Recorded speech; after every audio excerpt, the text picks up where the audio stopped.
Bonjour à tous, j'espère que vous allez bien. Aujourd'hui on se retrouve pour la présentation donc d'une box que j'ai depuis un petit moment. Je vais pouvoir vous faire un petit retour utilisateur sympatoche. Donc c'est la Vapor Flask classique de chez Vap Forward. On se retrouve tout de suite pour le déballage. Allez, on se retrouve pour le déballage de cette Vapor Flask classique fabriquée par Wismec. Alors petite boîte classique, hein, on va pas s'attarder dessus, carton, tout, voilà, impeccable. Alors elle est disponible en deux couleurs, hein, en silver et en black. Là on a le modèle black, c'est marqué sur la boîte comme le port salut. Voilà, donc la box. On retrouve aussi donc à l'intérieur le petit scratch code pour vérifier l'authenticité du produit. On retrouve une petite notice. Voilà. Alors la notice, ah bah j'étais agréablement surpris les amis. J'ai halluciné même. Je me suis dit non, elle est en français, sérieux? Bah ouais, elle est en français. Alors, faudra pas tout prendre au pied de la lettre, parce qu'il y a eu une mise à jour. Moi, j'ai fait la mise à jour dessus pour le mode inox. Donc voilà, il y a quelques petits trucs qui diffèrent. Enfin, je veux dire, bon, voilà, on n'est pas perdu non plus. Et puis, si vous regardez la vidéo, normalement, vous êtes au point, il n'y a pas de problème. On retrouve à l'intérieur aussi également un simple câble USB, micro USB, je vais pas vous le déballer, on va gagner du temps, hein. C'est un câble classique, de bonne facture, il est quand même assez épais. Donc voilà, alors on retrouve donc cette box, que voici, que voilà. Alors, point de vue des dimensions, tout de suite, hein, parlons des choses qui fâchent, entre guillemets. Donc elle fait 27 mm d'épaisseur, d'accord. Elle fait 9,2 de hauteur et elle fait 6 cm,2 donc en arc. Hein, si on la mesure en arc, parce que si vous la mesurez, alors je vous prends un petit mètre. Si vous la mesurez comme ça de bout en bout, c'est elle fait tout peine 5,9 quoi. Voilà. Donc on la prend un petit peu en arc, voilà, forcément. Alors c'est une box double AQ, 18650 qui sont montés en série, une puissance de 150 watts. Elle gère tous les fils hein, qui existent hein, en termes de résistifs, non résistifs, elle gère tout. Donc la plage de puissance, on va parler tout de suite de chiffres qui font mal à la tête, après on verra.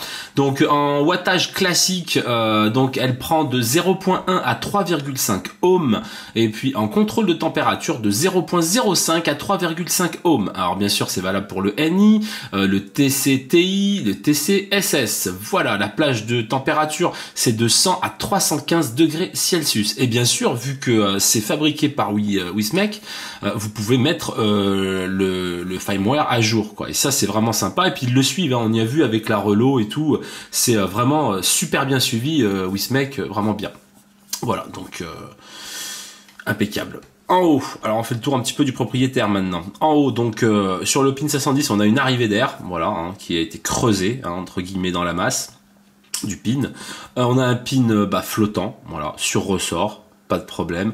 Petite gravure Vapor Flask sur le haut. Ensuite, on passe sur le bas de la box. Alors on a tout ce qui est, c'est marqué, hein, Vapor Flask classique, patati patata. On a les trous de dégazage de chaque côté pour les accus. Hein. Et puis c'est pas compliqué, hein. Après on se retrouve simplement donc sur la face avant.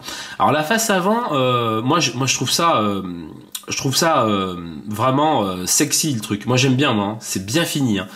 C'est vraiment joli, cette vitre noire on va dire qui épouse parfaitement l'arrondi hein, de cette box. Je trouve ça vraiment sympa quoi, hein. Voilà, donc c'est vraiment après très simple, hein. On a un port de recharge micro USB, les deux boutons plus et moins, et puis le fire, hein. Donc les boutons sont en acier inoxydable, alors ça brinque-balle pas, on peut secouer la box dans tous les sens, il n'y a pas de bruit, il n'y a rien, et ça c'est vraiment très appréciable. Allez, maintenant on va mettre les accus. Alors les accus c'est très simple, hein. On a cette petite encoche, vous allez y mettre votre ongle et on va soulever. C'est monté sur des aimants, il n'y a pas de souci. Je veux dire voilà. Méfiez-vous du sens de polarité, ce n'est pas le même, hein. Bien qu'elle ait des protections, mais vous avez ici vous avez le plus, là vous avez le moins. Donc il faut faire attention. De toute façon c'est marqué quand même les amis. Ça je pense que vous y faites attention. Surtout quand même au prix de la box, hein. Faut pas faire n'importe quoi les amis. Alors. Veillez à mettre des accus adaptés toujours. Moi j'utilise DMX JO. Voilà. Hop, toujours cette petite dragonne moi, qui me casse la tête. Voilà. Comme on peut le voir ici, on a la, donc ça suit la courbure hein, en fin de compte, et on a cet accu là qui dépasse un petit peu, mais aucun souci hein, quand on va mettre le capot, il n'y a pas de problème. Voilà. Et je veux dire, capot il tient bien, aucun souci. Alors 1, 2, 3, 4, 5, on va l'éteindre. Voilà, donc VAP forward. Voilà. Donc je vais vous montrer un petit peu, les entre guillemets les réglages de cette box, hein, ce qu'on peut faire. Je vais pas aller à fond dans les mémorisations et tout ça. Ça je vous laisserai y découvrir, c'est pas compliqué. Donc box éteinte, vous appuyez sur le plus. Donc là elle est éteinte. Hein, vous appuyez sur le plus et sur le moins en même temps. Voilà. Et on change d'orientation. Hein, l'écran on change d'orientation. Alors on rappuie. Hop. Et là, on le met dans l'autre sens. Donc, pour les droitiers, les gauchers, ou si vous préférez. Alors maintenant, le Stealth Mode, voilà, pour vaper avec l'écran l'écran noir, hein, voilà, vaper en toute discrétion. On va appuyer sur le bouton Fire et sur le bouton plus en même temps, avec la box allumée, je précise. Voilà, Stealth On. Et donc, pas de problème. Et puis, pour le désactiver, pareil, on appuie de la même façon. Et Stealth Off, voilà, ça c'est super simple. Pour tout ce qui est blocage des boutons, si vous avez peur de faire une connerie, voilà, dans la poche ou compagnie, on vous appuie simplement simultanément sur le plus et sur le moins. Voilà, et ça vient locker les boutons. Voilà, donc il n'y a pas de problème. Vous voyez. Le switch lui sera opérant, mais pour les réglages c'est pas possible. Pour y désactiver, pareil, on appuie simultanément sur le plus et sur le moins et on unlock justement les boutons. Voilà. Alors maintenant, alors je vais vous montrer parce que j'ai tout noté. Ouais, je vais vous l'éteindre, je vais vous montrer ça d'abord avant d'attaquer le côté contrôle de température. Mince, justement, c'est ce que je viens de faire. 1, 2, 3, 4, 5. Voilà, on l'éteint. Donc on peut vérifier donc la tension, le volt de chaque accu que vous avez dans la box. Pour ce faire, hein, faudra donc box éteinte, appuyer sur le bouton moins et appuyer en même temps sur le bouton Fire. Alors on reste appuyé bien sûr. Voilà, et batterie, ça vous dit les volts de chaque batterie, voilà, de chaque accu. Ça c'est sympa, petit truc sympa et comme ça vous pouvez vraiment voir le truc. Maintenant, 1, 2, 3, 4, 5, on va l'allumer et on va aller dans les contrôles de température. Voilà. Alors, on va appuyer, donc une fois qu'elle est allumée, vous appuyez 4 fois sur le switch. 1, 2, 3, 4. Assez rapidement. Voilà, là on est en mode wattage, et après vous allez bouger donc avec le bouton plus et moins. Donc wattage, Ni, titane, inox, et on retourne en wattage classique. Donc on s'en fout, on va se mettre par exemple en Ni. Hop, je vais appuyer donc sur le Fire pour activer. Alors j'espère que vous voyez quelque chose. Voilà. Alors méfiez-vous pour la première fois, si vous mettez un atto en contrôle de température, les watts elles sont poussées à fond hein, d'origine. Hein, donc faudra les baisser. Donc là on va pouvoir régler simplement avec le plus et le moins, vous allez pouvoir régler les degrés Celsius. Alors bien sûr si vous allez en bout, si vous voulez passer en Fahrenheit. Il y a juste à aller à fond dans le Celsius, voilà, tac, et là on est en Fahrenheit, hein, mais bon, ça on s'en fout. Bon, c'était la blague, c'était pour vous y montrer. Maintenant, comment régler les watts? Parce que là, on peut régler que la température. Hein, vous êtes d'accord avec moi? Pas de problème. Donc ça, on va appuyer 3 fois sur le bouton Fire, rapidement. 1, 2, 3. Voilà, et vous avez vu, ça switch. La température est passée à gauche et voilà, ça fait le compte pour moi. Je vais rappuyer, mais enfin, vous voyez, regardez bien. Là, on a la température. 1, 2, 3. Tac, et là, ça s'est inversé, justement. Comme ça, on va pouvoir régler les watts. Voilà. Par exemple, vous réglez 50 watts. Voilà, une fois que c'est bon, pas de problème. Vous rappuyez. Hop, et ça s'est inversé. Là, on a bien 50 watts et on est toujours à 200 degrés Celsius. Voilà, grosso merdo pour les réglages. Ça y est, nous voici de retour. Alors vous avez vu, le packaging normal, y a ce qu'il faut. La box, déjà pour mon ressenti, point de vue de la box, je l'ai trouvé vraiment pas mal. Mais j'ai trouvé quelques petits défauts, voilà, et qualités quoi. Donc là par exemple, je l'ai monté donc avec le Vapor Giant Mini V3. Alors qui est en 23 mm, donc bah forcément on a quelques petits débordements de chaque côté sur le pourtour. Alors là je vais faire un petit test de vape, je suis à 0,60 pour 30 watts.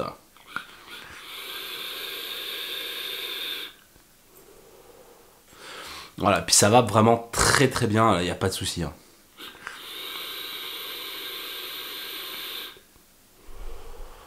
Voilà, le contrôle de température, alors là, bon là je le teste pas avec le contrôle de température, je l'ai eu testé déjà le contrôle de température, cette box, il est pas mal, il n'y a aucun problème, il est vraiment facile à mettre en œuvre, hein, c'est comme sur la Relo au final, hein, c'est exactement pareil, donc j'ai pas trouvé vraiment de difficulté par rapport à ça. Maintenant on va passer au plus et au moins, ça évitera que la vidéo fasse 8 heures. Alors j'ai tout noté les amis. Donc pour les plus, alors on a le côté look et qualité de fabrication, parce que vraiment c'est très très beau, c'est très léché comme vous avez pu le voir en gros plan. Franchement, un sans faute par rapport à ça. On a également tous les boutons, alors les boutons ils font vraiment pas cheap. Quand on bouge la box, on n'écoute aucun bruit. Les boutons sont faits en acier inoxydable. Donc vraiment... et puis le switch est juste merveilleux quand on appuie dessus. On sent un petit clic. Il fait quasiment pas de bruit. Hein. C'est pas un clic qu'on entend vraiment. Et puis il est juste magique quoi. La puissance aussi. 150 watts les amis. Alors... personnellement, 150 watts, ça suffit. Moi, je monte pas tous les jours à 150 watts, hein, je vous le dis direct. Donc voilà, point de vue puissance, on est bien, je trouve, personnellement. Donc il y a une bonne gestion du contrôle de température, comme je disais précédemment. Je l'ai monté donc avec un mini subtank avec des résistances toutes faites. Je l'ai monté aussi également avec le Bachelor monté en SS, en 316, en inox. Aucun problème aussi, donc bon bah pour moi c'est que du plus par rapport à ça. Et puis bah forcément le prix les amis, le prix 99 €, voilà. Donc moi je l'avais pris chez MyFree-Sig, voilà je l'ai pris chez eux, donc au bout d'un certain prix les frais de port sont gratuits, donc voilà, impeccable. Allez, maintenant on va attaquer les côtés négatifs de la box. Alors les côtés négatifs de la box, c'est ce qui fait son charme aussi. Le côté positif, c'est la forme. Alors vous allez me dire, voilà, c'est une Vapor Flask, hein. Si on n'aime pas la forme, on l'achète pas, tout simplement. Là-dessus, je suis tout à fait d'accord. Moi, je l'ai acheté parce que j'aimais bien la forme. Et puis, mine de rien, je trouve que c'est ergonomique. Voilà. Mais elle est quand même assez conséquente pour une double 18650. Voilà. C'est pas un frigo non plus, mais je veux dire, elle est quand même imposante, quoi. Voilà. Ils ont pas cherché la compacité outre mesure non plus. Mais ce que je trouve dommage, c'est qu'un Atto en 23... Furès, c'est pas flush, ça dépasse de chaque côté. Alors c'est pas pour le mec, il est en flush attitude, non, c'est pas ça. Mais bon, bah j'ai pas mal d'Atto en 23, et puis merde quoi. Je veux dire, franchement, qu'est-ce qu'ils l'auraient fait un tout petit peu plus large. Enfin, c'est pas pour autant qu'on n'aurait pas aimé la box, quoi. Voilà, ça c'est mon avis personnel. On a ensuite la luminosité de l'écran. Alors la luminosité de l'écran... alors, j'ai vu sur pas mal de forums, il y en a qui ont le syndrome, encore pire, eux, ils voyaient carrément rien, enfin, ils ont un bug sur la box. Hein. Moi, il n'y a pas de bug, il n'y a aucun problème. Je veux dire, à la maison, on voit très bien, mais par exemple, hier, j'étais faire une petite balade, en plein cagnard, en plein soleil, enfin, cagnard au mois d'avril, mais enfin, en plein soleil, on va dire, plutôt. Et bah, c'est vrai que j'étais un peu gêné, j'étais obligé de mettre un peu la main comme ça, parce que ça a tendance à briller, et puis on ne voit plus rien, quoi. Alors ouais, j'aurais vraiment aimé qu'ils mettent un truc un peu plus costaud en termes de luminosité. Voilà, ou le réglage un petit peu. Voilà, c'était qu'une question de réglage au final. Hein. Alors peut-être que c'est comme l'IPv4. Hein, les premiers modèles d'IPv4, celle qui avait la vitre, vous savez la vitre un petit peu façon vitre teintée là, hein, vous voyez le truc. Et donc voilà, alors il y en a, ils y avaient poncé un petit peu. Justement, et comme ça on voyait un super affichage, et si on l'avait pas poncé, ben on avait ce même problème que là. Or que là on n'est pas sur une vitre teintée couleur miroir, là on est plus sur, j'ai envie de dire sur une vitre transparente, mais elle doit quand même avoir un petit peu une teinte opaque, d'où le fait qu'on voit pas non plus, c'est pas la fête quoi. Donc du coup voilà. C'est tout ce que j'ai trouvé en négatif là-dessus, en chipotant, hein, parce qu'après, je veux dire, l'affichage, hein, il y a des box où on voit moins que ça. Là on voit, mais j'étais un petit peu gêné. Voilà les amis, je pense que j'ai fait le tour de cette Vapor Flask classique. Alors, si j'ai à résumer personnellement, en gros, si vous aimez la forme, que ça vous choque pas, foncez. Voilà.